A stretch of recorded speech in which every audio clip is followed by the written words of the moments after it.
Uttarandhra Telugu Desam Janasena BJP NDA ప్రభుత్వానికి అత్యంత ప్రాధాన్యత ఇచ్చేటువంటి పనిచేసేటువంటి ప్రభుత్వం.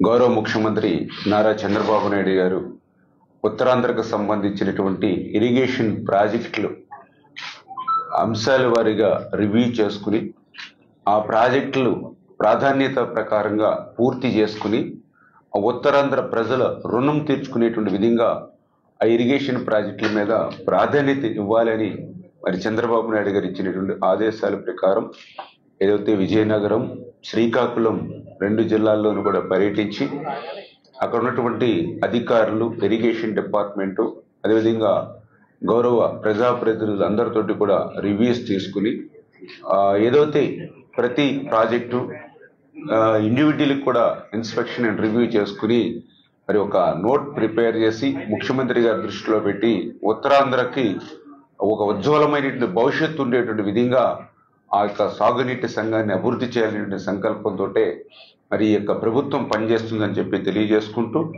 మరి ఏదైతే ఈ యొక్క 2 రోజుల్లో ఈ ఉత్తరాంధ్ర పర్యటనలో నేను చూస్తూ ఉంటే మరి అధికార మార్పిడి అనేది 2 రకాలుగా కనిపించింది. తెలుగుదేశం అధికారంలోకి వచ్చినప్పుడు అధికార మార్పిడి అనేది అభివృద్ధి వైపు పనిచేస్తే, అదే అధికార మార్పిడి వైసీపీ అధికారంలోకి వస్తే విధ్వంసం వైపు పనిచేసినటువంటి పరిస్థితి. దానికి ఉదాహరణే మన ఉత్తరాంధ్రకు సంబంధించినట్టు కానీ ఆంధ్రప్రదేశ్ రాష్ట్రంలో కానీ ఇరిగేషన్ కూడా దానికి ఉదాహరణ. ఇరిగేషన్ శాఖ కూడా ఇంత విధ్వంసానికి గురైంది అని అంటే ఆ రోజు 2014, 2019 5 సంవత్సరాల తెలుగుదేశం ప్రభుత్వ హయాంలో 7 లక్షల కోట్ల బడ్జెట్ ఆ రోజు మాకు ఉంటే అందులో 72,000 కోట్ల రూపాయలు ఇరిగేషన్కి మేము కేటాయింపులు ఇచ్చాము ఆ రోజు 5 yearsలో. మరి అదే 19-24 వైసీపీ పాలనలో బడ్జెట్ పెరిగింది. 12 లక్షల కోట్ల బడ్జెట్ వాళ్ళకి 5 yearsలో ఉంటే వాళ్ళకి ఇరిగేషన్ శాఖ ఇచ్చింది అంటే 32,000 కోట్ల రూపాయలు. 32,000 కోట్ల రూపాయలు కూడా ఖర్చు పెట్టింది ఎంత అంటే 20,000 కోట్ల రూపాయలు. అందులో కూడా మళ్ళీ వాళ్ళ సగం పనులు అవినీతికే పోయినటువంటి పరిస్థితి. అంటే ఎంత డిఫరెన్స్ ఉందో చూడండి. 7 లక్షల కోట్ల బడ్జెట్ ఉన్నప్పుడు 72,000 కోట్లు మనం పెట్టాం. 12 లక్షల కోట్ల బడ్జెట్ ఉన్నప్పుడు 32,000 కోట్ల రూపాయలు మరి పెట్టి ఏ రకంగా ఇరిగేషన్ విధ్వంసం చేశారు. మళ్ళీ ఈరోజు అధికారంలోకి వచ్చింది ప్రజాప్రభుత్వం. ఏదైతే ఆ రోజు ఓటాన్ అకౌంట్ బడ్జెట్ కానీ మొన్న మార్చిలో పెట్టినటువంటి బడ్జెట్ కానీ అంటే మొదటి 9 నెలల్లోనే ఇరిగేషన్ శాఖకు 35,000 కోట్లు, అంటే ఓటాన్ అకౌంట్లో 17,000, అదేవిధంగా మొన్న 18,000. అంటే వాళ్ళు 5 సంవత్సరాల్లో 32,000 కోట్ల రూపాయలు వైసీపీ పాలనలో ఇరిగేషన్ పెడితే మొదటి 9 నెలల్లోనే 35,000 కోట్ల రూపాయలు ఇవాళ ఇరిగేషన్ శాఖకు ఈ యొక్క ఎన్డీఏ ప్రభుత్వం మరి ఈవేళ కేటాయింపులు ఇచ్చింది అంటే ఇరిగేషన్ శాఖకు ఎంత ప్రాధాన్యత ఈ తెలుగుదేశం జనసేన బీజేపీ ప్రభుత్వం ఇస్తుందనేది ఇదే ఒక ఉదాహరణ. చూసాం ఏదైతే గత 5 సంవత్సరాల వైసీపీ పాలనలో ఎక్కడ ఏ ప్రాజెక్టులో కానీ, ఏ రిజర్వాయర్లో కానీ, ఏ కెనాల్లో కానీ, ఏ డ్రైన్లోను కానీ 5 సంవత్సరాల్లో ఎక్కడ కూడా ఒక తట్ట మట్టి సిల్ట్ తీసినటువంటి పరిస్థితి లేదు. నిన్న కూడా ఉత్తరాంధ్ర విజయనగరం, శ్రీకాకుళం జిల్లాలు తిరుగుతూ ఉంటే ఈవేళ వర్షాలు సమృద్ధిగా పడ్డాయి. నీళ్లు పంపిద్దామని అంటే ఆఖరి ఎకరానికి వెళ్ళేటువంటి పరిస్థితి లేదు.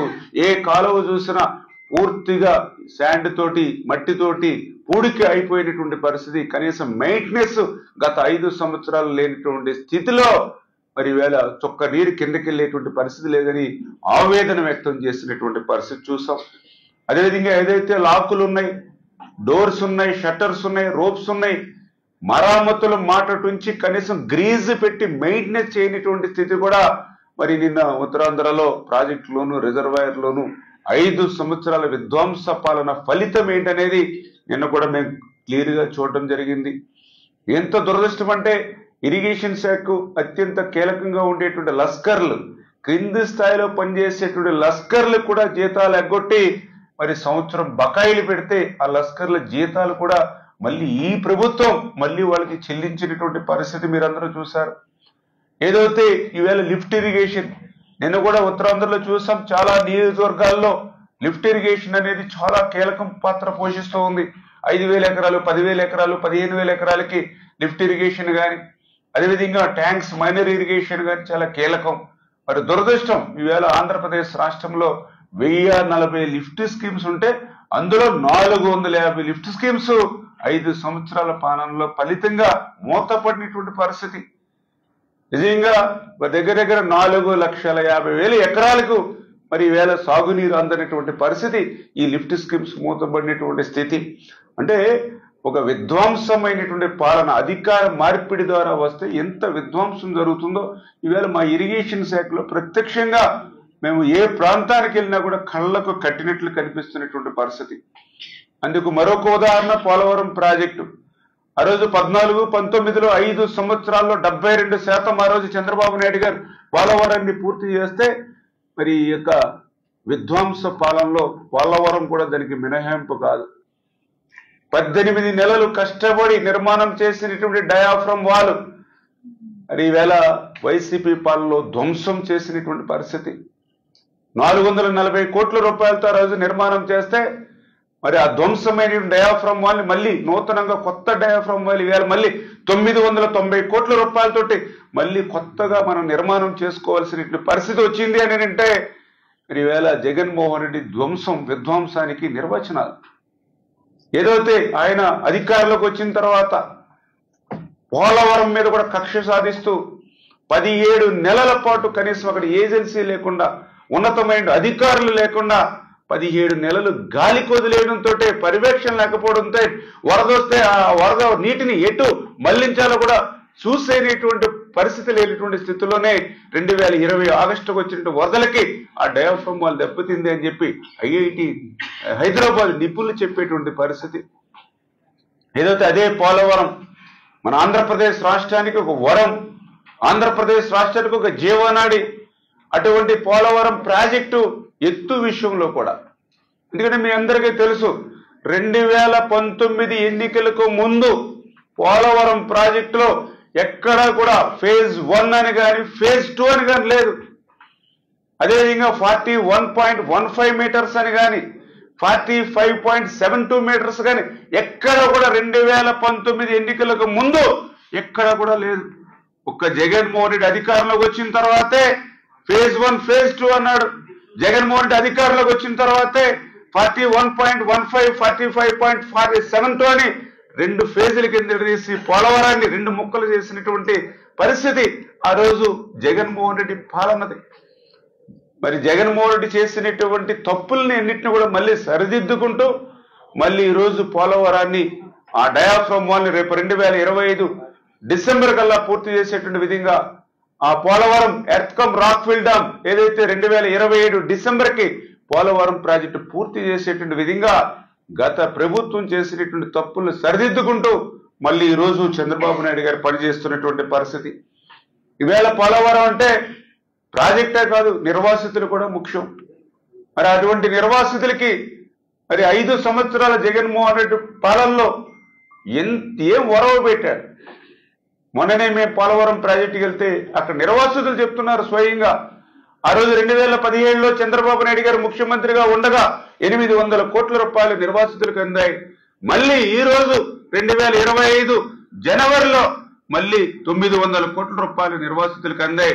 ఆ రోజు ముఖ్యమంత్రి చంద్రబాబు నాయుడు, ఈ రోజు ముఖ్యమంత్రి చంద్రబాబు నాయుడు, ఈ 2 సార్లు చంద్రబాబు నాయుడు గారు ముఖ్యమంత్రిగా ఉండగానే నిర్వాసితులకి అకౌంట్లో డబ్బులు పడ్డాయి తప్ప 5 సంవత్సరాల జగన్మోహన్ రెడ్డి పాలనలో 1 రూపాయి కూడా నిర్వాసితులకు అందలేదు అని అంటే ప్రాజెక్టు మీద కక్ష సాధించి ఆంధ్రప్రదేశ్ రాష్ట్ర ప్రజలు రైతాంగాన్ని మోసం దగా చేయడమే కాదు, ఆ ప్రాజెక్టు కోసం తమ విలువైనటువంటి భూముల్ని ఆస్తుల్ని త్యాగం చేసినటువంటి నిర్వాసితులను కూడా మోసం దగా చేసినటువంటి జగన్మోహన్ రెడ్డికి పోలవరం గురించి మాట్లాడేటువంటి అర్హత ఎక్కడుందని ప్రశ్నిస్తూ ఉన్నటువంటి స్థితి. ఆ రోజు కూడా మేమందరం కూడా చూసాం అసెంబ్లీలో 2021 జూన్ అన్నాడు, 2021 డిసెంబర్ అన్నాడు, 2022 జూన్ అన్నాడు. 3 సార్లు ముఖ్యమంత్రి అసెంబ్లీలో ప్రాజెక్టును పూర్తి చేస్తామని 3 తేదీలు చెప్పి ఆఖరికి ఆయన ఇరిగేషన్ శాఖ మంత్రి చెప్పాడు. పోలవరం ప్రాజెక్టు ఎవ్వరికీ అర్థం కాదు, ఎందుకంటే నాకే అర్థం కాలేదు కాబట్టి ఇది ఎప్పటికి పూర్తవుతుందో కూడా చెప్పలేమని పోలవరాన్ని ప్రశ్నార్థకం చేసినటువంటి పరిస్థితి. అయ్యా జగన్మోహన్ రెడ్డి గారు, 2021 2022 అని 3 తేదీలు ఏదైతే చెప్పారో అప్పటికే 2020 ఆగస్టుకి డయాఫ్రమ్ వాల్ నష్టపోయినటువంటి స్థితి. అంటే డయాఫ్రమ్ వాల్ ఉందో లేదో కూడా తెలియనటువంటి స్థితిలో రాష్ట్ర ముఖ్యమంత్రి, ఏ ప్రాజెక్టుకి డయాఫ్రమ్ వాల్ ఉంటుందో లేదో కూడా తెలియనటువంటి ఇరిగేషన్ శాఖ మంత్రి, ఇటువంటి ముఖ్యమంత్రులు ఇటువంటి మంత్రుల పాలన పాపం ఫలితంగానే మరి ఈరోజు ఇటువంటి దుస్థితి వీటిని కూడా ఏర్పడినటువంటి పరిస్థితి. దానికి మరొక ఉదాహరణ లెఫ్ట్ కెనాల్. ఇవాళ పోలవరం లెఫ్ట్ కెనాల్ అంటే ఎవరి ప్రయోజనాల కోసం? అది ఉత్తరాంధ్ర ప్రయోజనాల కోసమే పోలవరం లెఫ్ట్ కెనాల్. మరి అటువంటి ఉత్తరాంధ్ర శ్రీకాకుళం, విజయనగరం, విశాఖపట్నం జిల్లా వాసుల దాహార్తిని తీర్చడానికి, విశాఖపట్నం మరి సిటీ ప్రజల దాహార్తిని తీర్చడానికి, విశాఖపట్నం స్టీల్ ప్లాంట్కి మరి నీటి అవసరాలు తీర్చడానికి, భవిష్యత్తులో విశాఖపట్నంలో వచ్చేటువంటి పరిశ్రమలకి మరి నీరు అందించేటువంటి విధంగా ఏదైతే పోలవరం లెఫ్ట్ కెనాల్ మరి డిజైన్ చేస్తే నేను అడుగుతూ ఉన్నా, నీ 5 సంవత్సరాల పాలనలో, నీ 2019 2024 5 సంవత్సరాల పాలనలో ఆ పోలవరం లెఫ్ట్ కెనాల్కి సంబంధించి ఎక్కడైనా ఒక తట్ట మట్టి కానీ, ఒక అరబస్తా సిమెంట్ కానీ, ₹1 కానీ మీరు ఖర్చు పెట్టారా? మరి ఏదైతే ఆ లెఫ్ట్ కెనాల్ పనులు పూర్తి కాకుండా ఉత్తరాంధ్ర సుజల స్రవంతికి నీరు ఎట్లా వస్తుంది? అంటే ఏ రకంగా అయితే ప్రతి విషయంలోనూ కూడా ఎంత మోసం దగా ఉత్తరాంధ్రను కూడా. మళ్ళీ ఈరోజు మీ ఆశీర్వాదంతో ప్రజాప్రభుత్వం అధికారంలోకి వచ్చింది. ఏదైతే వచ్చినటువంటి 9 నెలల మాసంలోనే ఆ లెఫ్ట్ కెనాల్కి సంబంధించి 1200 కోట్ల రూపాయలు నిధులు కేటాయించడమే కాదు, టెండర్లు పిలిచి వర్క్ ఆర్డర్లు ఇచ్చి ఆల్రెడీ పనుల్ని శరవేగంగా యుద్ధ ప్రాతిక మీద పనులు చేస్తూ ఉన్నాం. 2025 జూన్ అంటే ఈ సంవత్సరమే. 2025 జూన్ కల్లా ఆ 1200 కోట్ల రూపాయలతోటి ఇమ్మీడియట్లీ ఫస్ట్ ఫేజ్ కింద ఆ లెఫ్ట్ కెనాల్ పనులు పూర్తి చేసి ఆ పురుషోత్తంపట్నం నుంచి పుష్కర నుంచి మరి ఏదైతే ఆ నీళ్లు ఇక ఉత్తరాంధ్రకు అందించాలని ఏదైతే చంద్రబాబు నాయుడు గారు పెట్టిన లక్ష్యం ఏదైతే ఉందో ఆ లక్ష్యానికి అనుగుణంగా పనిచేస్తున్నాం ఈరోజు మేమంతా కూడా. అంటే ఈ రకంగా ఉత్తరాంధ్రకు తెలుగుదేశం పార్టీకి ఎప్పుడు కూడా ఒక మంచి అవినావ సంబంధం ఉంది. ఆ రోజు అన్న నందమూరి తారక రామారావు గారి దగ్గర నుండి ఈరోజు చంద్రబాబు నాయుడు గారి వరకు ఈవేళ ఉత్తరాంధ్రలో ఏదైనా ప్రాజెక్టులు ప్రారంభించిన, ఉత్తరాంధ్రలో ఏదైనా ప్రాజెక్టుల నిర్మాణం జరుగుతూ ఉన్నా, ఈ ఉత్తరాంధ్రలో ఏదైనా ప్రాజెక్టులు పూర్తయినా అది ఒక్క తెలుగుదేశం పార్టీ ద్వారానే సాధ్యమైన విషయాన్ని కూడా ఈ సందర్భంగా మరి గుర్తు చేసుకుంటూ ఉన్నా. ఎందుకంటే నేను కూడా చూశాను మొన్న 2014, 19 5 సంవత్సరాల్లో ఉత్తరాంధ్రకు మేము 1531 కోట్లు ఖర్చు పెడితే మరి ఏదైతే జగన్మోహన్ రెడ్డి బడ్జెట్ పెరిగినా కూడా కేటాయింపులు అయితే 450 కోట్లు పెట్టాడు ఉత్తరాంధ్రకి. కానీ అందులో పనులు చూస్తే మళ్ళీ శూన్యం. ఇట్లా అడుగడుగున జగన్ రెడ్డి మోసానికి. నిన్న నేను కూడా చూస్తే ఏ ప్రాజెక్టు చూసినా వంశధార, తోటపల్లి, తారకరామ తీర్థసాగర్, కొట్టిగడ్డ, మరి జంజావతి, మడ్డు వలస, హిరమండలం రిజర్వాయరు, గొట్ట బ్యారేజీ, మహేంద్ర తనయ తాండవ, ఎట్లా ఏ రిజర్వాయర్ చూసినా, ఏ బ్యారేజీ చూసినా, ఏ ప్రాజెక్ట్ చూసినా మరి 20%, 30%, 10% ఇట్లా పనులు మిగిలిపోయి పూర్తి స్థాయిలో అక్కడ ఆఖరి హైకట్టు అందరికి నీరు అందనటువంటి పరిస్థితి చూసాం. మరి ఇటువంటి ముఖ్యమైనటువంటి ప్రాజెక్టులకు సంబంధించి 5 సంవత్సరాలు ₹5 కూడా ఖర్చు పెట్టినటువంటి పరిస్థితి చూసాం. ఈ ప్రాజెక్టులకు సంబంధించి పనులు లేక ఆ వర్క్స్ ను కూడా ప్రీ క్లోజర్ చేసినటువంటి దుర్మార్గమైనటువంటి పాలన జగన్మోహన్ రెడ్డి అనే విషయాన్ని కూడా నిన్న విజయనగరం మరి శ్రీకాకుళం జిల్లాల్లో నేను ఈ వర్క్స్ ని రివ్యూ చేసినప్పుడు చాలా క్లియర్ గా చూడటం జరిగినటువంటి పరిస్థితి. అంటే ఈ రకంగా మరి అడుగడుగున కూడా మరి ఈ మోసం. ఎందుకంటే నిన్న నాకు కూడా రివ్యూ చేస్తే అనిపించింది, ఏదైతే ఈ ప్రాజెక్టులే కానీ, ఈ రిజర్వాయర్స్ కానీ, ఈ బ్యాలెన్స్ పనులు కనుక గత 5 సంవత్సరాలలో చేసి ఉండుంటే దగ్గర 50,000 కోట్ల ఆదాయం ఈవేళ ఉత్తరాంధ్ర ప్రజలకు వచ్చి ఉండేది. అంటే ఈవేళ ఆ జగన్మోహన్ రెడ్డి అధికారి మార్పిడితో వచ్చినటువంటి విధ్వంసంతో ఈవేళ నాకు తెలుసుండి 50,000 కోట్ల రూపాయల ఆదాయం ఈవేళ ఉత్తరాంధ్ర ప్రజలు, రైతులు నష్టపోయినటువంటి పరిస్థితి కూడా ఈ సందర్భంగా తెలియజేసుకుంటూ, మరి ఈ రకంగా అడుగడుగున విధ్వంసం చేసినటువంటి ఈ యొక్క వైసీపీ అంటే ఒక ఉత్తరాంధ్ర ద్రోహిగా, అంటే ఒక అభివృద్ధి అనేటువంటి పదం మరి ఈ యొక్క జగన్ ముఠాకు నచ్చనటువంటి విషయంగా మరి ఈరోజు గుర్తుపెట్టుకుంటూ మరి అదేవిధంగా ఈరోజు ఏదైతే మనం కూడా చూస్తూ ఉన్నాం, విశాఖపట్నం ఈవేళ ఆంధ్రప్రదేశ్ రాష్ట్రంలో ఉన్నటువంటి ప్రతి ఒక్కరూ కూడా అభిమానించేటువంటి నగరం, ప్రేమించేటువంటి నగరం విశాఖపట్నం. ఇక్కడ ఉన్నటువంటి ప్రజలు చాలా మంచితనంతో, చాలా గౌరవభావంతో ఉండేటువంటి పట్టణం. అందరికీ అభిమానం విశాఖపట్నం. మరి అటువంటి విశాఖపట్నాన్ని కూడా ఒక అభివృద్ధి పదంలో ముందుకు నడపాలి అనేటువంటి ఆలోచనతో ఆ రోజు చంద్రబాబు నాయుడు గారు మరి ఎన్నో పరిశ్రమలను ఆ రోజు మనం తీసుకొస్తే, మరి అటువంటి పరిశ్రమలను కూడా గత 5 సంవత్సరాల పాలనలో ఏ రకంగా బెదిరించి ఈ యొక్క ఆంధ్రప్రదేశ్ రాష్ట్రం నుండి పొరుగు రాష్ట్రాల వైపు పారిపోయేటువంటి పాలన ఏది చేశారో మనందరం కూడా చూసినటువంటి పరిస్థితి. మరి ఆ ఉత్తరాంధ్ర, అందులో పర్టికులర్గా విశాఖపట్నం, ఇవన్నీ అభివృద్ధి చెందితే తమ దోపిడీ లూటీకి ఆటంకం కలుగుతుందనే ఉద్దేశంతో ఆ అభివృద్ధిని కూడా ఆపుకుని ఒక దోచుకోవాలనేటువంటి ఒక క్రూరమైనటువంటి ఆలోచనతోటే గత 5 సంవత్సరాల వైసీపీ పాలన గెలిచినటువంటి పరిస్థితి. అందుకు ఉదాహరణ లూలు కంపెనీ. మరి ప్రఖ్యాతమైనటువంటి లూలు కంపెనీని కూడా ఈ యొక్క రాష్ట్రం నుంచి పొరుగు రాష్ట్రం వెళ్ళగొట్టాడు అని అంటే ఉత్తరాంధ్ర యువత పొట్టగొట్టినటువంటి వ్యక్తి ఈ జగన్మోహన్ రెడ్డి కాదా?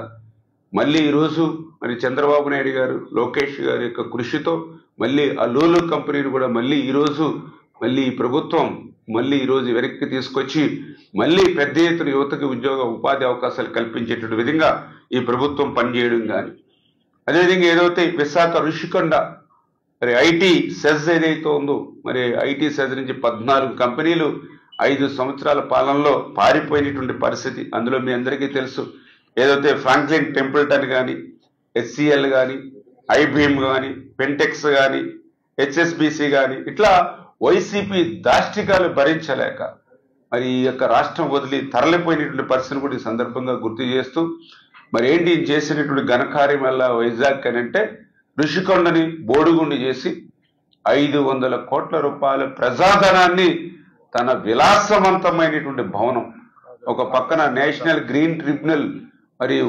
వారించినా కూడా తన విలాసవంతమైనటువంటి ఒక ప్యాలెస్ ని 500 కోట్ల రూపాయల ప్రజాధనంతో, మరి నిన్న కూడా మేము స్టడీ చేస్తే ఆ టైల్స్ అంటే ఆ ఋషికొండ భవనంలో విలాసవంతమైన భవనం టైల్స్ చూస్తే చదరపు అడుగు 26,000 రూపాయలు పెట్టి మరి ఆ టైల్స్ నిర్మాణం జరిగింది అని అంటే, నేను ఒక బాత్రూమ్ చూస్తూ ఉంటే 1000 చదరపు అడుగులు.